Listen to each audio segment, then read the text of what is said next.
I think that it's not enough education right now as far as what you can do with art. You buy an art piece, it doesn't go down in value, it only goes up in value. So you invest in it. If something speaks to you, you might as well buy it because now you own it, it's speaking to you, you get to see it every day, and it's also gonna go up in value. Some of these artists, man, be fake deep, and they do shit like take a banana and then, but the message behind it might be some crazy shit that makes, damn, that's deep, you know what I'm saying? You go buy the shit. A lot of people buy the artist and not the art. So if I were to get myself popular, I could price my shit at wherever the fuck it wants if it's gonna sell anyway. Welcome to another episode of the B-Roll Show. Today's guest is a really good friend of mine. This brother is a brilliant painter who's been creating beautiful murals all over Atlanta. He is the owner of the Narrative Showroom, general manager of the Petie Street Community Center. His work has been featured in the Zuccotti Gallery and in the Hulu special, Our America in Black. Give it up for my homeboy, Petie Parker. Oh my God, it's Petie. Oh, boy, crazy out there, man. Before we get into this, man, I want to say thank you for taking time out and to do this, man. We chopped it up plenty of times, and I felt like every time we talked, it was information exchange where I didn't even know this particular world exists.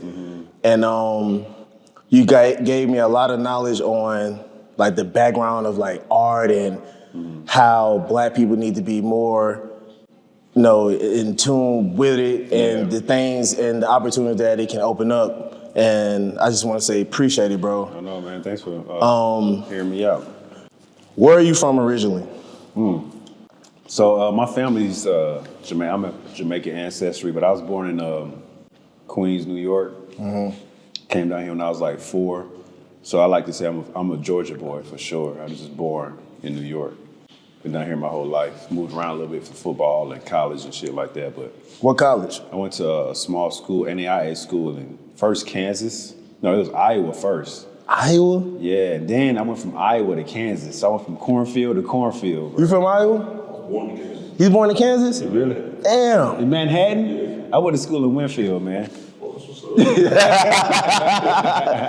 Golly. And you said for football? Yeah. What football. Position? I was high school. I played, receiver and corner, but in college I played receiver, and then I played some arena too. And in the arena you got to play both ways. Well, I had to, so I went back to corner when I played arena as well. Bro, this is so funny, bro. I never knew, bro. Yeah, I never knew. I was good because I was running for my life. You know what I'm saying? Golly, man. I didn't want to get hit out that motherfucker. I played in high school.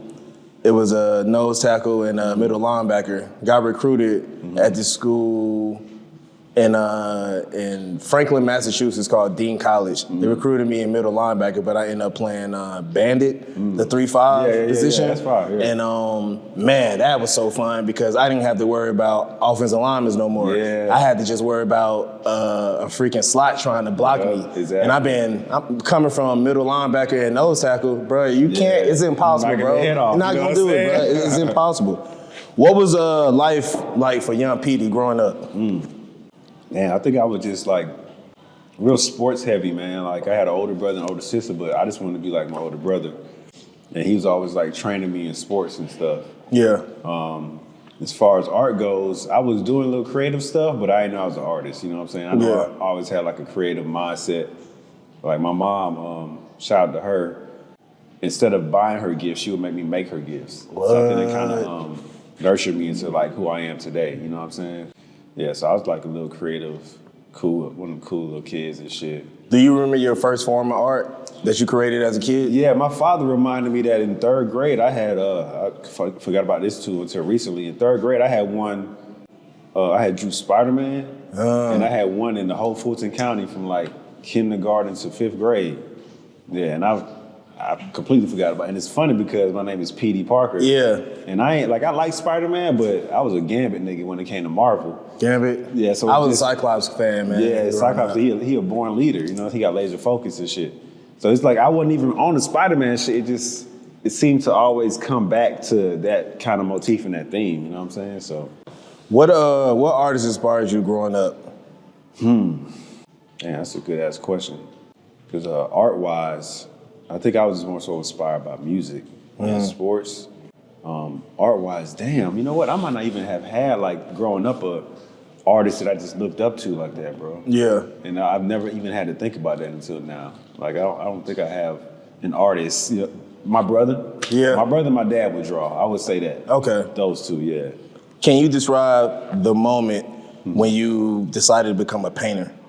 Yeah, I had, so, you know, I was in Atlanta, I was known as an artist manager. I think I was managing influencers before that was even a word. You know, I started with Paper Frame. Then I managed Zeus, Stevie. I had a stint with working with Sean just a little bit. We had conversations. But I was going to negotiate a mural. And I went and negotiated the mural and the cost of the mural. And I then obligated to go find an artist to paint the mural. And I don't know what came over me. I was just like, fuck it, I'm gonna do it myself. What year was this? This was 2020. 2020? Yeah, COVID. COVID. Yeah. And you told me, I remember we chopped it up in Agenda, and I didn't even know this. You said you really started painting or taking it serious during the pandemic. Yeah. I didn't even know I could paint prior, bro. I had no fucking idea. I had no idea. And my first painting was a mural. Yeah. I think about it, my first painting was a mural. But you know, I have a web development and graphic design background. Okay. So I'm able to design things, and then as long as I got a projector, whatever I design, I could like get it on there. You know what I'm saying? Yeah. And that was my mindset. And from art, I realized I'm a problem solver like a motherfucker. But I didn't realize that shit until becoming an artist. Yeah. I just knew if I got this mural done, it was gonna change my life. And it did. And man, I made more from doing art during COVID than I had made the last 10 years doing web design. Wow. And I was like, all right, this is what I need to do. So it's safe to say you found your passion. And I found my passion and my purpose, you know what I'm saying? That's what's up, man. What does true support look like to you? Oh man, buying my art. Straight up, you know what I'm saying? I mean, if you got, the thing about being somebody's friend, man, if you know they got a business, and sometimes you might not be able to even afford what they're offering, but I think the best way to support your friends is by like investing in them, in their business, you know what I'm saying? Like, yeah. If they got something going and they give you something for free one time, like just circle back around and, you know what I'm saying? Hey bro, here goes some extra bread for like, I know you don't expect nothing, but it doesn't lie if you know, if somebody knows that you believe in their work so much so that you want to give them some money for it and support their business and not, think about us black folks, we always asking for hookups, you know what I'm saying? We can't go into no other store, Louis stores, and ask for hookup and inspect it. Yeah, yeah. So if you know you got a partner trying to get that shit off the ground, you should try to invest in them if you can. You know what I'm saying? There's different ways to invest for sure. But I agree with that 100%, man. What kind of art do you mostly identify with? I think now people have been who well versed in the art world have been saying I'm a figurative artist. So I paint like a lot of people and stuff. I use acrylic on canvas, or acrylic mostly to paint. So I'm a mural artist, a fine artist is really what I'm considered, because a lot of my work is gallery representative and stuff. So that makes me a fine artist. What role does an artist have in society? Ooh, man, we're historians, bro. Like I think we're able to tell the story of what's going on now, what has gone on in the past. We can remind people and what we think the future will look like. So I think we really historians, past, present, and future. I think it's like key. Honestly, I think creatives are demigods. I got that from my mentor Maya. It's like we create, so we gods in some type of sense, you know. I mean, we was created in his image, so yeah. Exactly. Demigods. So I think we're here to like problem solve and document, you know. Outside of painting, what's your favorite form of art? Music, I would say. Music for sure. That has to be it. I know some people like dancing or poetry, and that ain't really, none of those are really me. I just like music. I zone out to music. Any artists, any rapper, anybody? You know what's crazy right now? I've been listening to Will. Yeah. I'm leaving it at that. Yeah, man. Real Will here, you feel me? Can you describe a real life situation that inspired you? Real life situation. Yeah, I got a number of them, bro. You know, it's funny. I never really talk about this, but I had got divorced, and like right when I got divorced is when I kind of found out I could paint too. And I was like, I got divorced. I was homeless. And Maya let me sleep on the couch at Peter Street Station. Bro, I don't even think y'all knew this. Nah, I didn't. We was chopping up and going out around that time. Yeah. But I was even crashing at Sean Kelly house at times. Yeah. At Stevie Mom house sometimes. You know what I'm saying? So I was like sleeping at my partners in my father's couch at Peter Street Station. And that's really when I found myself, and it's because I came to a realization that I was an artist. And once it clicked that I was an artist, I honestly thought I was crazy, bro. I couldn't hold no jobs. I was a web developer. I kept getting fired. Yeah. Because I'd be at work just using that computer to design my own shit. Wow. You know what I'm saying? Or draw. So I was like, all right, this ain't for me. Got divorced, and it's probably because of that. I think at that time I was wearing a Spider-Man mask, you know what I'm saying? So imagine like shit falling apart. I'm walking around the street taking pictures in Spider-Man masks and shit. Yeah. Family think you off. Yeah. I'm starting to think like, damn, what the fuck I'm investing in? You know what I'm saying? But that showed me like if I really believe in something, nobody else has to believe in it. Like I was out in the streets and niggas were like, bro, you a genius, bro, because they would see it, but I would go home and not get that. You know what I'm saying? And deservedly so because I wasn't holding it down. Yeah. But one thing I will say about being a man, bro, like you really never lock in a relationship correctly until you find what you're supposed to be doing. And it's funny how life happens when everything is falling apart. That's when you find out who you are and what you're supposed to be doing in life. Straight up, bro. Man, that's crazy. I didn't even know you was married, bro. Yeah, I was married, man. I was married. I think when we really started chilling, when I started chilling with y'all, I was separated at the time. Okay. That's why I was like I was out. Yeah, I was like, oh shit, I'm like a dog off the leash. Like, this how it is nowadays out here? going crazy, man. But that just transferred to me putting all my energy into art and being where I am right now and doing the right thing. In the last 10 years, how has the Atlanta art scene changed over time? Man, I've seen people come and go. I've seen people come, go, and come back. But you know, Atlanta, man, we ahead of the game with a lot of stuff, or at the forefront with a lot of things. So I think there's an art renaissance happening now. I think it started about 15 years ago. Okay. With City of Ink. And on the flip side of that, you got Greg Mike and their gallery. It's kind of cliquish. So you got like the City of Ink crowd, Peter Street crowd. Then you got Greg Mike, who's kind of like the white crowd, but like you got Frank and Quake and my homie Markers, who kind of infiltrated that crowd too. Okay. So it's slightly more diverse, but it's really white and black. But then you got the high-end crowd too, which is like the Zucots, Wack. His name is Kevin Williams, but he goes by Wack. Wack is like, I think the #1 selling black artist. I think he alive and he here in Atlanta. #1 selling black artist in Atlanta or? I think in the world. Wow. Like everybody mom got one of his prints in their house, bro. It's like a black man and a black woman chiseling each other out of stone or something. I seen that. Oh my God. Yeah, you know what I'm saying? He in everybody's house, bro. Yeah. Like I could call him and talk, like to be able to reach out and touch him, people like him and Maya, bro. Yeah. It's causing Atlanta to really become like a big art scene, just like it is for music too. Like this is one place where you can really like call up celebrities, but hey, bro, you got an opportunity here to talk, to bump into a celebrity. Yeah. It's the same when it comes to art, in the art world. You got a lot of legends and OGs here that's helping the younger crowd usher it forward. So it's becoming a renaissance. Sure. That's fine, man. What do you want to change about the Atlanta art scene now? I think it's like a hype beast scene sometimes. So you'll go to like these art shows, and instead of people buying art, and it's starting to change. Instead of people buying art at a major rate, they're just like in front of it taking pictures and socializing and shit. They know they ain't really coming to buy art. So I think we need to buy more art, and it's happening, but there also needs to be more of an education, because I don't think people are educated enough to like understand like what it means for your pockets to invest in art, you know what I'm saying, for your family, for wealth, not to become rich, but for like your family. Wealth, you know what I'm saying? So I think that it's not enough education right now as far as what you could do with art. What can you do? What's some information? I mean, you could people need to know that art appreciates in value. Art and real estate, you know what I'm saying? Like you buy an art piece, it doesn't go down in value, it only goes up in value. So you invest in it. If something speaks to you, you might as well buy it, because now you own it, it's speaking to you, you get to see it every day, and it's also gonna go up in value. So if you follow the artist, you'll see, okay, he just sold something for this much. That means now my piece is worth this much.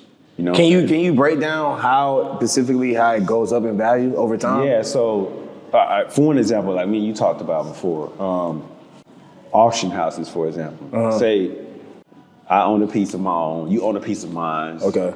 Will, Schoon, anybody owns my artwork, and we sit down and be like, hey, bro, on this piece, this next piece you do, we're gonna put it in the auction house. We're gonna all go to the auction house. We're just gonna bid on it, run the number up. Somebody else buy it, cool. If nobody else buys it, we'll put the money together and buy it. But now if you bought a piece from me for $2,000 and I got a piece, or anybody got one of my pieces for $2,000, and we go to this auction house and run the numbers up, and it sells for $1 million, now everything that we own of mine is now worth that much or more. The last number that it fell on. Yeah, that it fell on. Yeah. It's always gonna be higher. It brings up the value of all the rest of my artwork that everybody else owns too. Wow. Right? So art is the only industry where it's legal to do that. You know what I'm saying? Like, to even have the discussion to do it, it's illegal in other industries. Yeah. Not in art. Because that would be considered maybe a monopoly. Insider trading or some shit. Yeah, okay. You know what I'm saying? Yeah. But like, you could do that, but we just don't know that. Like, that's why these white auction houses, they run the art market. Yeah. You know what I'm saying? And right now, black art is popular as fuck. Yeah. But we allow them to control the narrative. No pun intended. You know? we allow them to control it. So now they dictating our own fucking price. And our own, you know what I'm saying? So it's like, we got to get a hold of that shit. And I've been asking the question about why can't we start our own auction house, but I just found out it takes a lot of money. You got to have like millions and millions of investors and shit like that. But we got black people. Oh, there's always a way, man. You know what it's I'm just somebody who's willing to do it. Yeah, and we got to be educated more. Like if the industry knew that we were finding out right now, they would probably try to switch something in some way. But we got to make that shit happen. Man, man. I was trying to explain that to somebody last night, but I couldn't explain it in detail like that. But yeah, man, I think black people got to get more into painting. I think Jay-Z tried to put some game in that song, but it went over a lot of people's head. It's funny though, because even with that song, my homeboy Najee, who owns Zuccotti Gallery, he was like, he just had a pattern the other day. He was like, he'd been trying to tell his friends for years. As soon as Jay-Z mentioned that shit in the song, now they want to come up with, but it's cool. We need more of that. Yeah, you know what I'm saying? yeah. So it's like, it's time. It's like when Nipsey passed, everybody started, oh man, I'm gonna get my shit together and go buy real estate. So unfortunately, like the way our culture is, man, somebody popular got to tell us to do it before we really do it. I think it's too much idolizing, man, and idol worshiping, man. Yeah, and it's like, it's okay to be inspired and shit, but you know how it is, bro. It's like if a rapper don't tell you to do it, you don't even do your own research to get educated or anything like that. Sadly, but it is what it is. So, what am I gonna say? Inside your paintings, is it a message you're trying to send in your paintings? Man, I've been trying to, even the reason why this space is called The Narrative is because prior to me painting, I was just painting because I had a good idea and I wanted to see it. And then I realized, people kind of like my ideas. So a lot of my shit was just concept based and like me just trying to help me get the idea out. So I would like think of an idea. I probably spent more time strategizing the cinematography behind my videos and painting, you know what I'm saying, or what it meant. So I would just like record myself on the time lapse painting and get it out there just to help me make some money and shit. Yeah. But now being deeper in it, I'm realizing it's about the story, it's about the narrative. It's like, I can have a piece on that wall, but if you can't ask me what it means and I don't have a story behind it, it really is hard to sell it and don't really mean shit. So I'm really trying to like have a story within all my pieces, which makes all my pieces really different. It's not really like a common theme to them, aside from the fact that I always use black. Yeah. You know what I'm saying? I love black. The first year I painted, of course, I was painting celebrities because that's the best way you could show people that you could paint. Then I started painting women. And none of my work, no matter what idea I had, it just didn't feel right or wasn't complete without a black woman being in it. Yeah. So that was like the first year of me painting. And then I moved on to like painting little girls as boxers. And I realized I really like juxtapositions. It's something about like a little girl being soft but being able to fight. Like these pieces is little girls as warriors. Yeah. And I realized, like, damn, I really like medieval shit. So now I'm medieval with girls and painting Medusa. That was the second, third year. Now, I was like, man, I never paid niggas. Now I'm paying a bunch of niggas, you know what I'm saying? So it's like, the thing about art, bro, I was driving and the best collection I've had to date, it was in Zuccotti. It's like this dude that's floating. I call them hymns. Right? Yeah, I seen that one. So it's spelled HIM /HYMN. So him and him. So I painted those, and it was a male figure. And that came from me just like driving and realizing, like, I'm fascinated by clouds. So I had to figure out how to interpret clouds in my own way. And so I made clouds in my own way, and I stared at that shit for like 2 weeks. I was like, man, I gotta put something in clouds, and then that figure came. So it's like, the thing about that is, because I was so fascinated with clouds, art made me do research. So I realized there's clouds in outer space, there's gas, and there's clouds on the water. What? So art is actually allowing me to like expand my knowledge too, bro. I love being an artist now because it just allows me to sit back and do research on shit that I would have never learned, you know what I'm saying? So, like, as far as messages within my pieces, it all changes, but it's all like me educating myself too on different things. I see you have like the black canvas in the background. Is that your signature style, and why? Yeah, I just like black on black, like your Jeep, you know what I'm saying? Yeah. Something about black, bro. Yeah. I like Black is powerful, ain't it? It is, bro. That nigga Dave got a song called Black. He just say black is this, it's great. You know, a lot of people think I do black. I'm not a pro-black artist. I'm not like doing like, that ain't really me. I just love the color black. Like I just love how things look on it. I love matte blacks on glossy blacks and vice versa. And I think with my graphic design background, I just kind of know what pops to the eyes. So I was like, I'm gonna just that's gonna be my thing. And then I also knew as an ex-manager that if I create my own style, it's gonna be easy for people to see the people that they want in my style. So I just stuck with that shit and developed it until I got it right. And then now I get a lot of commissions because people can actually see the portraits of themselves or their loved ones in my style. They like my style.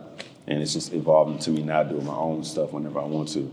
But now, because a lot of people doing this black on black shit, I feel like I kind of made it popular. I'm hitting the ass upside the head, and I just did some white on white shit. Just to do it, you know what I'm saying? So it's like, I just had to, man. I don't like being like held into one box, especially if niggas are trying to take your style and shit. I mean, that's the biggest compliment of it all, man. You know?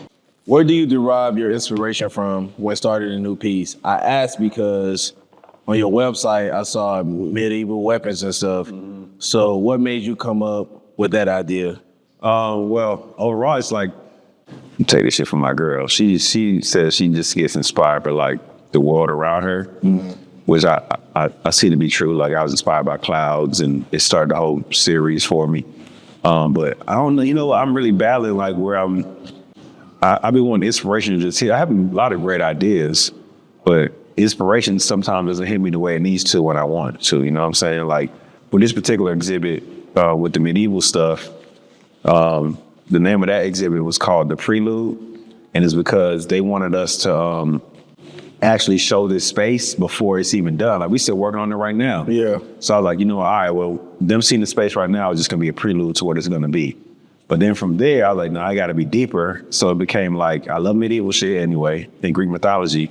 So I was like, all right, I'm gonna try to capture the essence of like the prelude to a battle, like the day before the battle. So the opening was gonna have smoke, you know what I'm saying? I was gonna get some faux grass and have swords in the grass. Like, you really walk in here, and so you could experience the coldness and the nervousness of what it's like to like be getting ready to go to a battle back in the day, back in medieval times, right? So that's where prelude came from. But then I was like, you know what? I love juxtaposition, so why not make the people who's going to battle like little girls with armor and shit like that? So sometimes the ideas and the inspiration is compounds, but I got to be interested in it in some way. Like, I'm not, like I said, I'm not really like pro-black where I paint like a lot of black history stuff. Lately, I've been feeling the need to, because I think as a black artist, you always feel like you got to do something like that. Yeah, it's like a responsibility. Yeah, I just told myself I wasn't going to be forced to do it until like I really felt the urge to do it. So inspiration comes from a lot of different places. Okay. They say you can't put a price on art, but that's a goddamn lie. Yeah. What goes into the pricing of a painting? Because, you know, like I said, I was on your website. Some paintings are $1,500, some are $3,600. Like, what goes into it where this is worth this much and this is worth this much? It's kind of funny because everybody got their own rules. There's like really no rules to it. Yeah. I like art because I can just say, yo, this shit worth $35,000 and you can't question me for it. That's some real shit. Yeah. But that's when it gets from, a lot of people buy the artist and not the art. So if I work to get myself popular, I could price my shit at wherever the fuck it wants if it's gonna sell anyway. You know what I'm saying? Yeah. But then you have like, you do have how much time you put into it, how much materials you put into it, how challenging the piece might be for you. You know what I'm saying? How long it took you to do it because it's so challenging. And I just gave a piece of Zucca and it took me a lot longer than what it usually does because I was exploring. I was trying the white on white shit. So now I'm like, damn, what do I price it at? Because even though it's the first of that type I've ever done, it's exclusive, but I knew that I was exploring a lot on it, you know what I'm saying? So it's relatively new, and I might get better from there because I've never done a white on white. I've done a bunch of black on blacks. So I could charge a lot. Yeah. Because people know that's like top quality shit. So with that, do I go off of, oh, this is exclusive, the first of it, so it should be expensive? Or should it be priced lower because it's not as good as it's gonna be because it's the first of it? Again, that's up to me. It's really no basis when it comes to paying. What do you feel like is the most overrated piece of art ever? Oh, just to be honest, somebody sold a fucking banana for $500,000. At Art Basel one time, an artist he taped a banana to the wall. A real banana? Yeah, he taped the banana to the wall with duct tape and sold it for $500,000.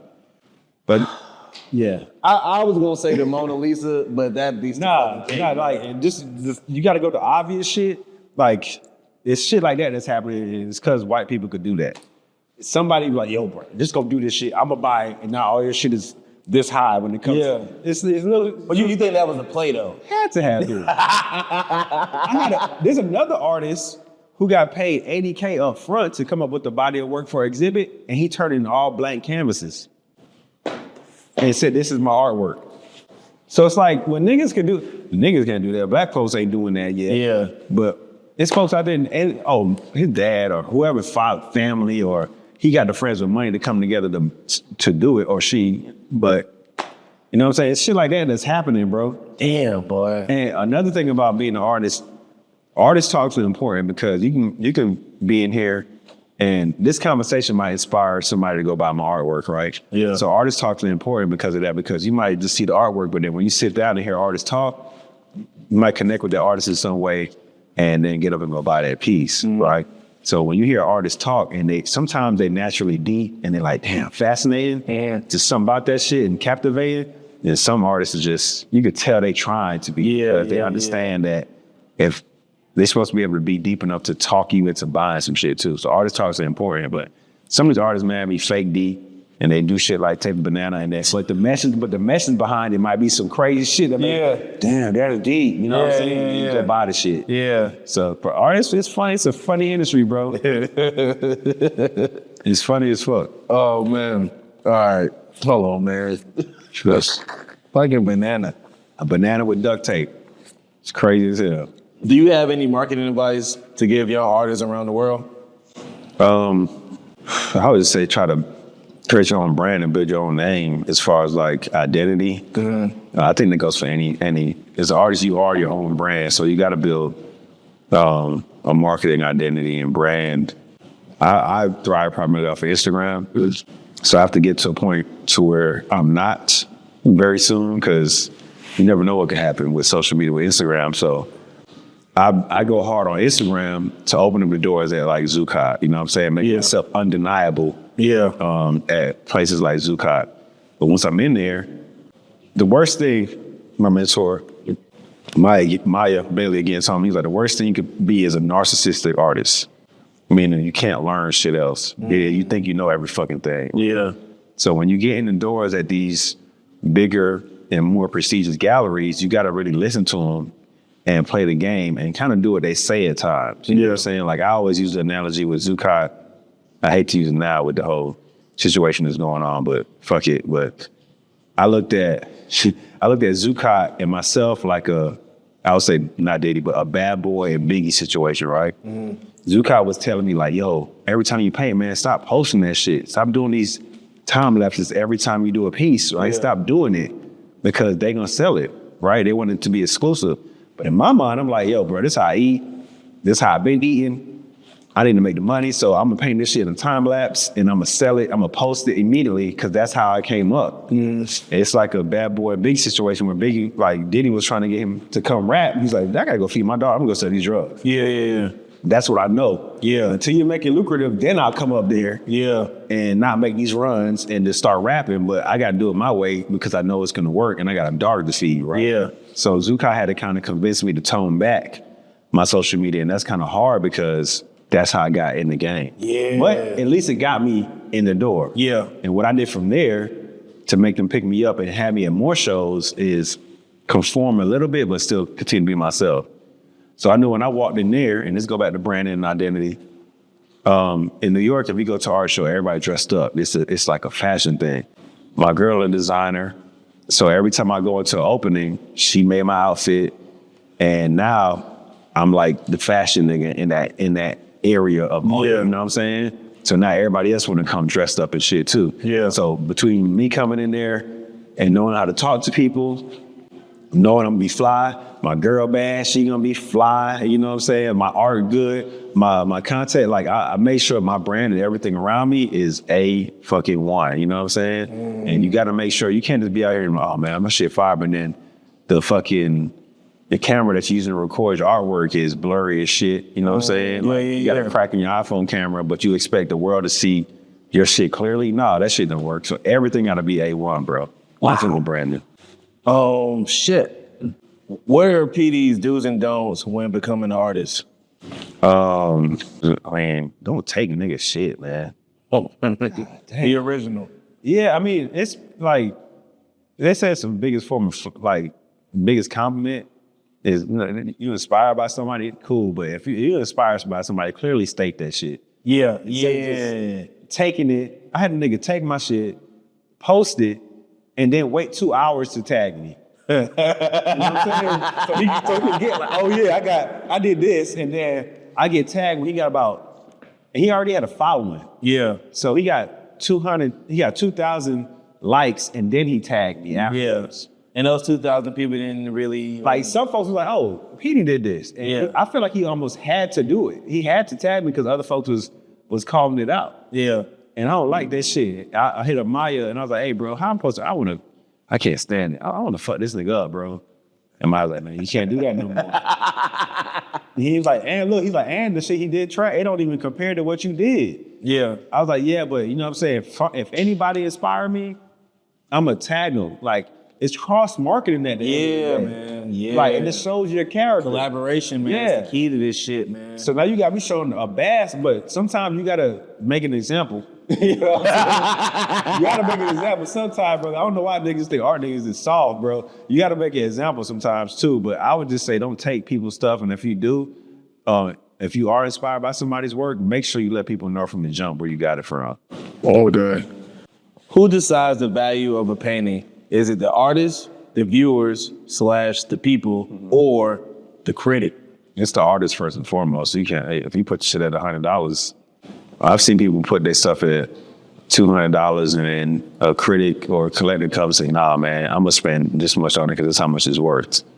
They're allowing other people to dictate their shit. It's really up to the artist. You know what I'm saying? When you said a critic comes in and pays, said, no, this is what I'm gonna pay, it's lower than what he... No, higher. Like, it's happened to me. I've live painted one time, and I went, man, this is live painting, bro. You had this shit for so like, nah, bro. He understood the game. He's like, nah, I'm gonna buy it for this much because this is how much you worth. I saw you sold all this other piece for this much. If I do this, it don't make no sense. So does that kind of mean the critic?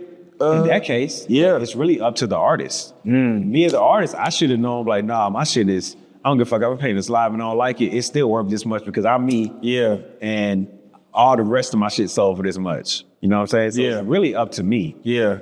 And if I devalue my shit, I got lucky in this, because the way I carry myself, the way I talk to people, he wanted to invest higher. What I was worth. If I was the asshole and he really wanted, man, here, take this shit. I'll take it for that much. You know what I'm saying? But it's really up to me, bro. It's up to the artist. Yes. Okay. So basically, the artist makes the final decision on how much it's worth. Yeah, because a collector or a gallerist or a gallery owner can be like, hey, man, I think you really should sell it for this much. And if an artist put his foot there, like, nah, bro, I think it should be this much. But why would an artist do that? Devalue? Sometimes artists go way higher though. Yeah. Than they supposed to. And they should have, like, why are you doing that? What's your reason for doing that? Sometimes artists go way higher because they really don't want to sell the piece. They want to keep it for themselves. Wow. So if somebody does buy it for this high ass number, like, all right. I ain't think you was gonna bite on it, but fuck it. But some artists just don't understand the education of it. When my first piece I sold in Zukai was $8,000. Yeah. That's the highest I've ever sold an art piece for right now, currently.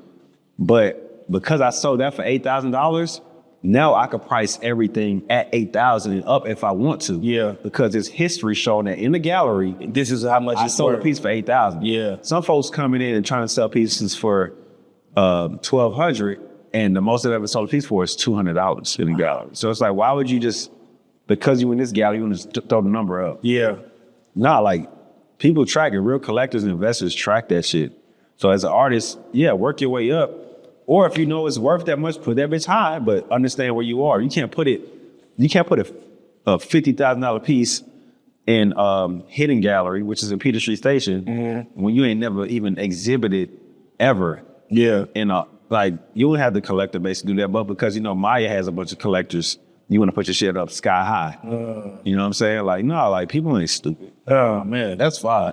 You got people that track that shit. Niggas can't finesse. When we first met, earlier you mentioned the Spider-Man mask. What gave you the idea to wear the mask, and what kind of opportunities presented itself once people start paying attention to you? Man, that's about the marketing too, and believing in yourself and your ideas. But I started wearing the mask. My real name is Kareem Thompson, right? And I was managing Frank, and I was going by, if you go to Frank now, he called me Kareem because that's what he know me by. But I started going by Petie because I was a web developer, like web slanger, you know what I'm saying? So I was like, instead of calling myself Peter Parker, I'm gonna call myself Petie because I'm pretty sure somebody's gonna come out with Peter Parker, and it was a DJ who came out with DJ Peter Parker. Oh. But it wasn't, and that was way after I came out with mine, but I knew that would happen. Somebody else, it's just a common name. Yeah. So I started using Petie for marketing purpose as a web developer. Okay. Web developer. Yeah. Get it. Nah, exactly. man. Web slinger, web slang, all that shit. Yeah. So the mask came about when actually simultaneously while managing Paper Frank, I started managing Evan Rant. He's a big photographer here in Atlanta, big YouTuber too. You know? Yeah, that's my dog, man. Good friend of mine.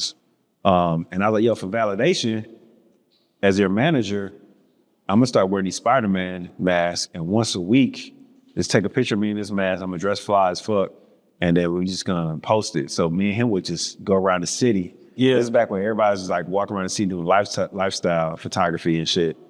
And I would take a picture of the Spider-Man mask. You was on the news at one point. I got news a couple times. Man, I don't know what I was doing, but I think it was in the morning or something, and I heard something. I think it was like maybe Channel 11 or something. Yeah, it was. Neighborhood Spider-Man or something. Yep. P.D. Parker, and I was like, what the fuck? Yeah. Made the motherfucking news. I mean, that's crazy, bro. Like, it's funny looking back. Like, it's crazy that was a chapter. Yeah, yeah. I'm not even on that shit. I thought I would never. I remember going to places, bro, and like, I was in rooms, and niggas ain't even know I was there. Now I'll take a picture of the Spider-Man mask and then post it, and oh, nigga, you was there. I remember talking to one nigga, bro, and being very cordial. I ain't had the mask on, and the nigga was an asshole, right?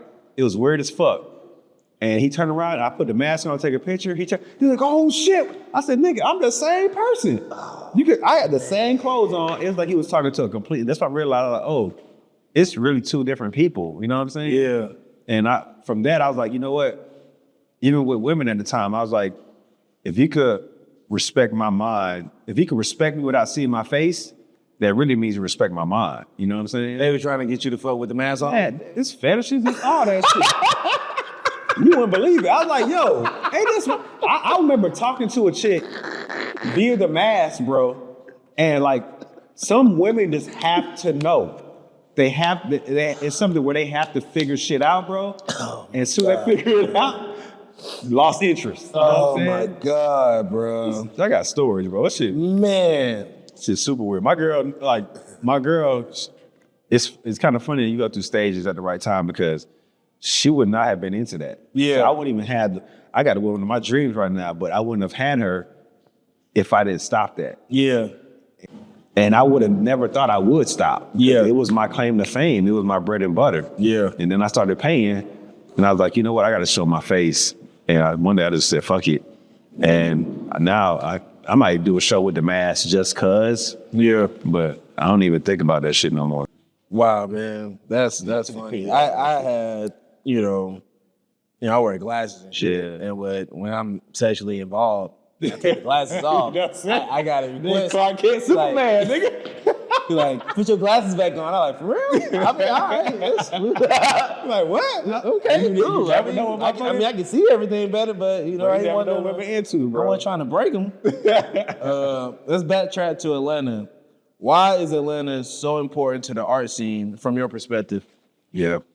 Just because, I think it's not just the art scene. It's just Atlanta overall is culturally, we it right now. We the shit. Yeah. So a lot of people look to us for what's next and what's cool, what's trending, what to do, what to wear, you know what I'm saying? What to buy. And I think that's just a part of it. And for some reason, man, we just be producing fire people, bro. Yeah. And I think it's like the music industry too. I would say everybody in the music industry here kind of fuck with each other. They really fuck with each other. You got some people who don't, obviously, but we fuck with each other here. And even if it's some malice or some hate in a way, it's not enough to just fuck up the whole thing. New York rap did. Everybody was beefing with each other and they kind of fucked their game. When if them niggas would have really did what we do down here, they still would have had it. They still be running shit. Yeah, you know what I'm saying? I think the West Coast do it too. They fuck with each other too, I would say. For as far as I know. But Atlanta, we really it's funny because I could be doing this and then hit up certain people who doing the same thing, and it's I'm gonna come support you. Yeah, and that this is cross marketing number one. Mm-hmm. So it's a lot of cross marketing in a smart way here too. So I think to the rest of the world, it makes us look like, oh shit, Atlanta's the shit, because you might see me in your video, and then you might see me at a party. Yeah. You know what I'm saying? And we together there. So it's this is something that I learned that as being a manager, bro. I would always, if you see me with somebody, oh, he about to manage that person, and that person is probably next to blow. Mm-hmm. And it's just because I've realized being seen with people is the way to go. It's just a lot of cross marketing, a lot of validation in that. And I think we validate each other in a very good way. I think that's why Atlanta's where it is right now. What's the future for Atlanta painters and artists? Shit, I'm the motherfucking future. I would say that, goddamn. I feel real confident about it. Right on. You know what I'm saying? I'm the future. What I got going on, the narrative here, what me and my girl do with this spot, man, we really about to show the world what you can do, bro. I ain't had shit. In a matter of 4 years since 2020, I've had 3 residencies. I have a showroom now. I ain't paid rent in 3 years. Wow. Because of residencies. Yeah. And I think from my management background, I understood the moves you can make. I think that's why I propel so fast within the art industry. But I'm about to milk the shit for all it is. And me having the knowledge that I have as a manager just means this little inkling of talent I have, man, I'm about to take the fuck over. And then I have backing. I got people like Maya, Paper Frank, Evan Ranf. I got people from all over the place that really fuck with me. They're it's a no-brainer, bro. I know I'm next. If not now. Hell yeah, man. I know you keep mentioning Maya. I never met him before. Mm-hmm. But outside of him, is there anyone who helped you to the path that you're on now, that helped guide you to the path? Yeah, there's a number of people, man. I got to give shout out to Mr. Soul, OG Mr. Soul. He did the So Def logo, and that's hard. Does your family logo and shit, but damn. He was fucking with me. They was all fucking with me as web designers, but he was actually getting me work. Yeah. You know what I'm saying? So I'd be remiss not to mention him. Paper Frank, I learned a lot by Manager Frank. I learned a lot from Manager Evan, my dog Stevie. A lot of these people kept me relevant when I wasn't relevant, when I wasn't nothing but behind the scenes. And through them, I made a lot of connections. And a lot of stuff is coming full circle because I did a lot of stuff for them. You know what I'm saying? So if it wasn't for these folks trusting me as a manager, I wouldn't even be in a position I'm in now. And then I have a studio over at Echo Contemporary, and the owner of that studio is a lady by the name of Jessica. She's a real artist advocate. She's helped me out a lot. And then, of course, Zucot, too. Zucot. Yeah, Zucot really trained my bracket when it comes to pricing and put me in a room. They got me on Hulu. You know what I'm saying? Yeah, that's hard. Yeah, I'm definitely going to go back to the crib and watch that myself. Yeah, it's just like, it's a very good, that episode is very good educational tool, I would say. It's a lot of knowledge in there. And for my artwork to be featured in there, man, it's an honor. So I got to say shout out to Najee and Zucot Gallery, which is here now. What's the best advice you gotten while pursuing your dreams? The best advice, keep my head down and just keep going. And ever since I was told that, this what I've been doing for 3 years. Sometimes I lift my head up like, what the fuck? Like, I didn't even know I did all that. Yeah, you know what I'm saying? But it's a good, I lift my head up at the end of every year, I would say. And by that, I mean, I go back and go through all my Instagram posts and I gather like all my key points for that year. Then I make a recap for the year. And that's when I really to reflect on what I did that year. And every year has gotten better and better. You know what I'm saying? Like, this year is already good because I got a daughter on the way, my first child on the way. So already, congratulations, by the way. Thank you. Already this year is A1. You know what I'm saying? So it can only get way better. Yeah. You know? So every year's been getting better and better, man. I just like to reflect at the end of the year. Where do you see yourself in 5 years? In 5 years, owning multiple narratives and like just traveling the world and getting inspired by wherever I am and painting a series based on wherever I am. So just traveling the world, my daughter and my family, opening up multiple narratives. What's next? As far as like any events coming up soon? Yeah. Or in the future, what we need to look out for? So April 6th, we have this thing called embedded narratives here. In literary terms, an embedded narrative is a story within a story. So with those, we do 5 a year. And we allow like an outside entity, group, or artist to do an exhibit within here. Because this showroom is primarily just for my work. But we allow like an outside entity to do their thing, a trusted artist or creative to do something fire. So April 6th, we have our first embedded narrative here.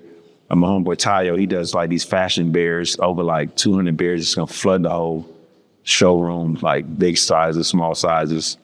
So that's April 6th to 10th. May 18th, I have a solo show at Echo Contemporary Gallery. Man, can you please send me information, bro? I'm trying to pull up to all this shit, bro. I'm gonna send all this shit. November 8th, me and Frank got a collab show. What's the date? November 8th. November 8th. Frank's birthday is November 7th, and that show is November 8th, and it's gonna be at Old Rabbit, which is Maya Bailey's new high-end gallery. Bet. I'm definitely trying to do that in November. Yeah, that's gonna be a movie, bro. All right. It's gonna be a movie. And other than that, man, so April 6th, May 18th, November 8th, and then in between that, I'm always gonna have like a different pop-up or exhibit here too. You know what I'm saying? So Okay. thenarrativeshowroom.com is where I'm gonna start putting stuff up. Okay. Yeah, I plan on pulling up to a lot of your shit, man. I told myself I wanted to start doing different shit in Atlanta. Yeah. I don't really drink like that. I stopped smoking. I just want to expand my horizon a little bit more. I feel that. Like, I always been a fan of art since a kid. Yeah. So, yeah, man, just shoot me the information, man, and I'm going to make it happen. But Yeah, man. that's a wrap with the conversation, man. We're gonna finish this Thank champagne. Mimosa me. Thank you, my man. brother. Appreciate you, bro. Like I had a blast, bro. Thank you, man. This is a good one, man. I appreciate you. Ta-da, niggas.